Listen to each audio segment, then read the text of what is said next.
نحمدہ و نصلی علی رسول الکریم اما بعد اعوذ باللہ من الشیطان الرجیم بسم اللہ الرحمن الرحیم معزز سامعین و ناظرین السلام علیکم ورحمۃ اللہ وبرکاتہ۔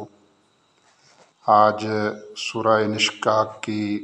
آیت نمبر 6 سے 15 تک کا انتخاب کیا ہے۔ اللہ سے دعا ہے کہ اللہ تعالی ہمیں ان آیات کو درست طور پر سمجھنے اور اس پر عمل کرنے کی توفیق عطا فرمائے۔ یا ایھا الانسان انک کادح الی ربک کدحا فملاقی، اے انسان انک کادح، بے شک تو مشقت کرنے والا ہے، محنت کرنے والا ہے، جدوجہد کرنے والا ہے، الی ربک، اور اپنے رب کی طرف بڑھ رہا ہے۔ انسان اپنی پیدائش سے لے کر بڑھاپے تک اور موت تک مسلسل جدوجہد اور مشقت کر رہا ہوتا ہے۔ جب پیدا ہوتا ہے تو خوراک کھانے اور پینے کی مشقت کرتا ہے، اور جب تھوڑا بڑا ہوتا ہے، چلنا چاہتا ہے، تو اس وقت بھی اسے مشقت کا سامنا کرنا پڑتا ہے۔ پھر جوانی میں اپنے سہانے مستقبل کے لیے خواب دیکھتا ہے، اس کے لیے جدوجہد کرتا ہے، کوشش کرتا ہے۔ پھر جب عملی زندگی میں داخل ہوتا ہے تو اپنے خاندان، اپنے اہل و عیال کے لیے وہ مسلسل جدوجہد کرتا ہے، محنت کرتا ہے، مشقت کرتا ہے۔ پھر بڑھاپے میں جب اس کے قوا جواب دے دیتے ہیں تو اس وقت بھی اسے مشقت کا سامنا کرنا پڑتا ہے۔ یوں وہ مسلسل جدوجہد کرتا رہتا ہے، محنت کرتا رہتا ہے، مشقت کرتا رہتا ہے اور اپنے رب کی طرف بڑھ رہا ہوتا ہے۔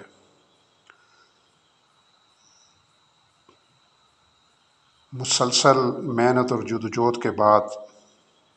ایک نہ ایک دن جو ہے وہ اپنے رب سے ملاقات کرے گا۔ قدحا فملاقی، اس مشقت کے بعد وہ ایک نہ ایک دن عن قریب جو ہے وہ اپنے رب سے ملے گا، اپنے رب سے ملاقات کرے گا۔ جب وہ اللہ کے حضور حاضر ہو جائے گا اور قیامت کے دن جب اس کو دوبارہ اٹھایا جائے گا تو اس وقت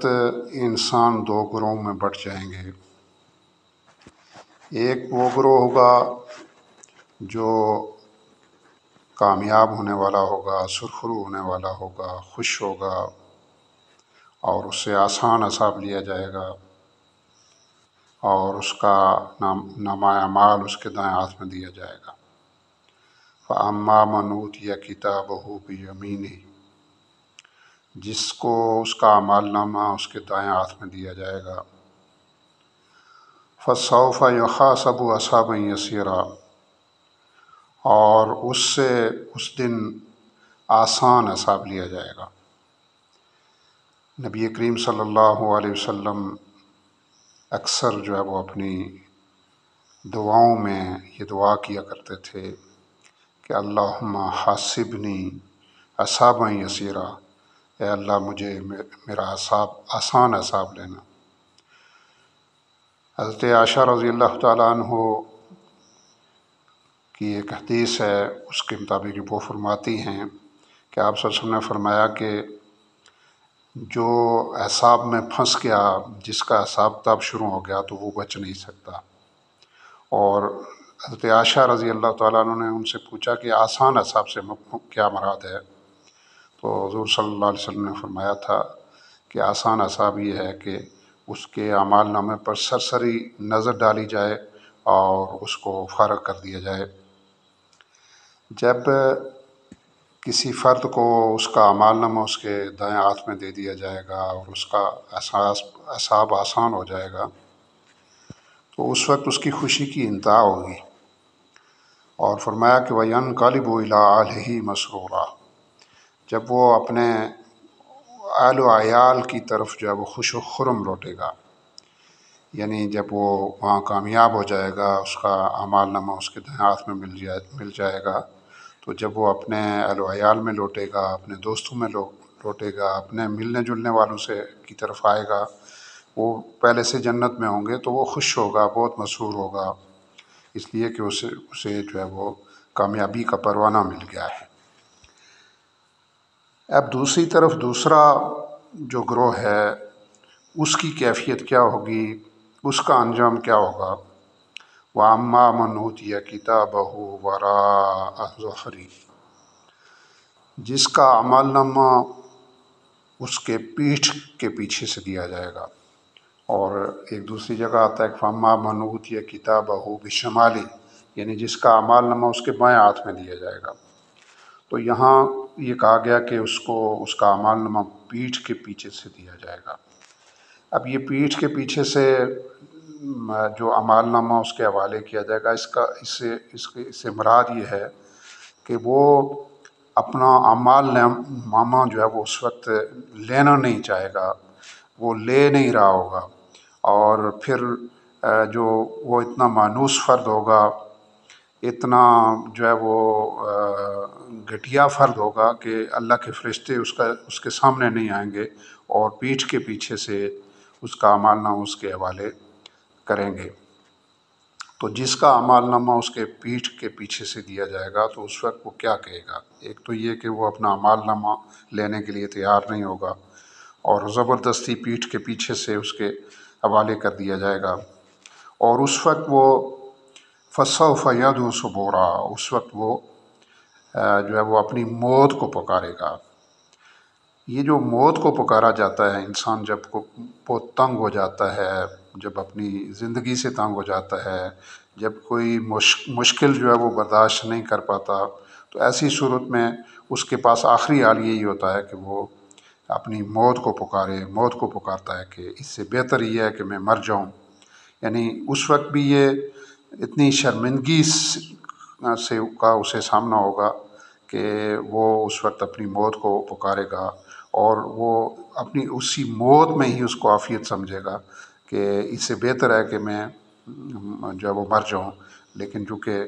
اس کو موت جو ہے وہ وہاں جو ہے وہ نہیں دی جائے گی، اور اس کے ساتھ وہ سلوک کیا ہوگا؟ وہ یصلیٰ سعیرا، اس کو بھڑکتی ہوئی آگ میں جھونک دیا جائے گا، پھینک دیا جائے گا۔ اب یہ سلوک اس کے ساتھ کیوں ہوا؟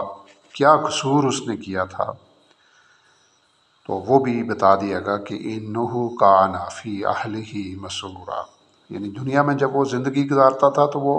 اپنے اہل و عیال میں مگن تھا، اپنے اہل و عیال میں خوش تھا، ان کو خوش کرنے کے لیے وہ جد و جہد کر رہا تھا، ساری مشقت، ساری محنت جو ہے وہ دنیا بنانے کے لیے کر رہا تھا، اپنے خاندان کو بہتر بنانے کے لیے، اپنے بچوں کے جو ہے وہ معیار زندگی کو بہتر بنانے کے لیے وہ جد و جہد کر رہا تھا، محنت کر رہا تھا، مشقت کر رہا تھا، اور دولت میں اضافے کے لیے جو ہے وہ جد و جہد کر رہا تھا، اور اللہ کے احکامات کو ٹھکراتا تھا، ان کی پاسداری نہیں کرتا تھا، نافرمانی کرتا تھا، گناہ کرتا تھا، اور پھر اسی میں وہ خوش تھا اور اپنے اہل و عیال میں خوش تھا، جس کی وجہ سے آج جو ہے وہ اسے پشیمانی کا سامنا کرنا پڑا ہے اور وہ موت کو پکار رہا ہے۔ اور پھر دوسری کیفیت کیا تھی کہ جس کی وجہ سے اس کے ساتھ یہ سلوک ہوگا؟ اِنَّهُ ظَنَّ أَن لَّن يَحُورَ، اور وہ یہ گمان کرتا تھا کہ وہ اللہ کی طرف لوٹ کر واپس نہیں آئے گا۔ یعنی یہ جو گمان ہے کہ زندگی جب انسان گزارتا ہے، اس گمان کے ساتھ گزارنی چاہیے کہ میں جو کچھ بھی کر رہا ہوں، اللہ مجھ سے اس کے بارے میں باز پرس کرے گا، پوچھے گا، میں جو ہے وہ اس سارے کاموں کی جواب دہی ہوگی، میں کسی جو ہے وہ قوت اور طاقت کے سامنے جو ہے وہ جواب دہ ہوں۔ تو پھر جو ہے وہ یہ گمان کر رہا تھا کہ وہ کسی کے حضور حاضر نہیں ہوگا، اس سے کوئی باز پرس نہیں ہوگی۔ بَلَا إِنَّ رَبَّهُ كَانَ بِهِ بَصِيرًا، کیوں نہیں، ان ربہ کان بہ بصیرا، اس کا رب اس کے کرتوتوں کو دیکھ رہا تھا۔ تو ان آیات پر جب ہم غور کرتے ہیں تو ہمارے سامنے جو چیز آتی ہے وہ یہ کہ انسان اس دنیا میں مشقت کرتا ہے، محنت کرتا ہے، جدوجہد کرتا ہے، اور ایک نہ ایک دن وہ اللہ کے حضور حاضر ہوگا۔ تو اگر انسان نے جو بھی مشقت کی ہے، محنت کی ہے، جدوجہد کی ہے، اللہ کو راضی کرنے کے لیے کی ہے، اللہ کے احکامات کو پورا کرنے کے لیے کی ہے، اس کے دین کو سربلند کرنے کے لیے کی ہے، تو ایسی صورت میں جب وہ اللہ سے ملاقات کرے گا، جب اللہ کے حضور حاضر ہوگا، تو اس کا اعمال نامہ اس کے دائیں ہاتھ میں دے دیا جائے گا، اور وہ اس وقت سرخرو ہو جائے گا، کامیاب ہو جائے گا،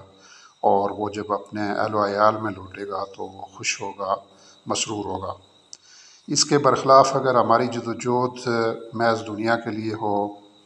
اللہ کی نافرمانی کر رہے ہوں، اللہ کے احکامات کو پورا نہ کر رہے ہوں، اور اپنی مرضی کی زندگی گزار رہے ہوں، اللہ کے احکامات کو ٹھکرا رہے ہوں، تو ایسی صورت میں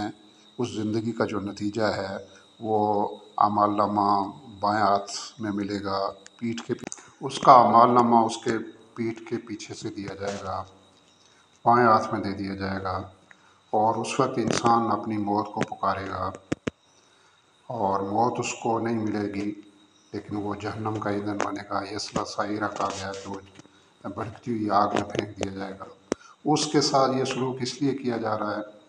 کہ وہ جب دنیا کی زندگی گزار رہا تھا